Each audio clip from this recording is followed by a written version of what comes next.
You know that feeling, that deep sigh of relief the second you walk through your front door and the whole world just quiets down? Well, for some of us, that's not about hiding from people. It's something way, way deeper. So, what's actually happening in the minds of people who don't just put up with being alone, but actually seek it out? Let's get into it. This quote just nails it, doesn't it? It cuts right through this weird assumption that staying in is what you do when your first choice falls through. But for a lot of people, a night at home is the first choice. It's the A plan. It's the main event. All right, so here's how we're going to break this all down. First, we'll tackle the common labels people get stuck with. Then we'll look at the real energy cost of socializing versus what's happening on the inside. After that, we dive into a little brain science. Yep, you're wired, not wrong. We'll redefine what home really means, and then we'll map out that emotional journey from feeling guilty to finally being at peace. It all leads to understanding a different but totally valid kind of full life. Okay, so first things first. We have to talk about the stigma. Because if you're someone who consistently chooses quiet over crowds, you've probably had some pretty unfair labels thrown your way.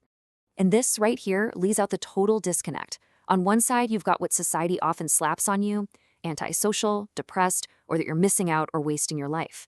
But the psychological reality, it's the complete opposite. It's about alignment with your true self. It's restoration, recharging your batteries, and it's recognizing you have different wiring. Honestly, it's a form of self-preservation.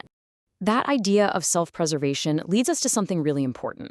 The hidden toll, the actual energy cost of just trying to act normal in a world that never seems to stop talking. Think of your social energy like a battery on your phone. For some people, even a really fun party or get-together drains that battery down to 10% fast.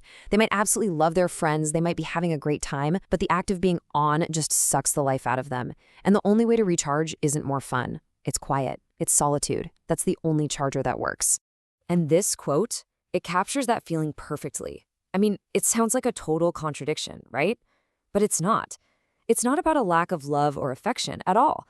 It's just a simple acknowledgement that the energy needed to be social, even with your favorite people on Earth, requires a serious recovery period. So here's the thing.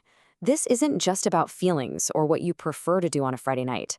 There is a biological reason for this energy drain. It is not a character flaw. It is science. And the word we need to focus on here is temperament. This isn't a mood you're in. It's not a phase you'll grow out of. It is a fundamental, unchangeable part of who you are. It's how you were built, plain and simple. It's not something that needs to be fixed. The neuroscience here is actually pretty cool.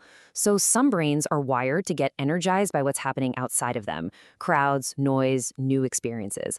That's a dopamine-driven system. But other brains, they already have a high level of activity going on inside, especially in the frontal cortex. They don't need a ton of external noise because their brain is already buzzing with thoughts and ideas. They're more sensitive to a different chemical, acetylcholine, which actually rewards calm, focused attention. It's just a different operating system. And once you understand that difference in wiring, it totally flips the script on what home even means.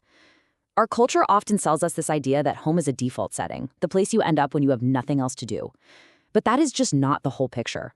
So the myth is that home is about absence, the absence of plans, the absence of people. It's seen as a fallback. But the reality for so many is that home is about presence. The presence of your favorite things, the presence of your own thoughts, the presence of total control over your environment, and, most importantly, the freedom to be your 100% authentic self. It's not a last resort, it's the destination. And this, right here, this is the real kicker. It's usually not about hating parties or hating restaurants. It's about hating the constant unspoken pressure, the cultural message that if you're not out and about, you're doing something wrong. The problem isn't the event, it's the expectation. So when you're constantly fighting against that pressure, you tend to go on a pretty predictable internal journey. It can be a tough road, but the destination, hopefully, is peace. And this progression is just so relatable. You start out trying to accommodate everyone else. You think, okay, maybe I just need to force myself to go out more. But that's exhausting. And it leads to stage 2, guilt. What is wrong with me? Why can't I enjoy this? And that guilt can easily sour into resentment. Why can't people just get it? Why do I have to defend my choices?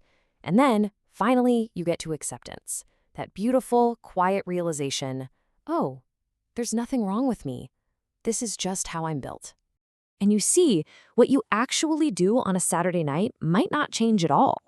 The real transformation happens inside. It's that massive shift from thinking, I should want to go out, to finally believing, I am allowed to want to stay home. That little switch from should to allowed, it changes everything. So once you land on that acceptance, it opens up a whole new way of defining what a full life actually looks like. It's not about volume, it's about something else entirely. And this is such a critical distinction to make. There's a difference between participation and presence. You can participate in everything, show up to every party, every dinner, but be totally checked out, emotionally absent. Or you can be truly present, deeply, authentically engaged with a book, with a hobby, with your own thoughts, all by yourself.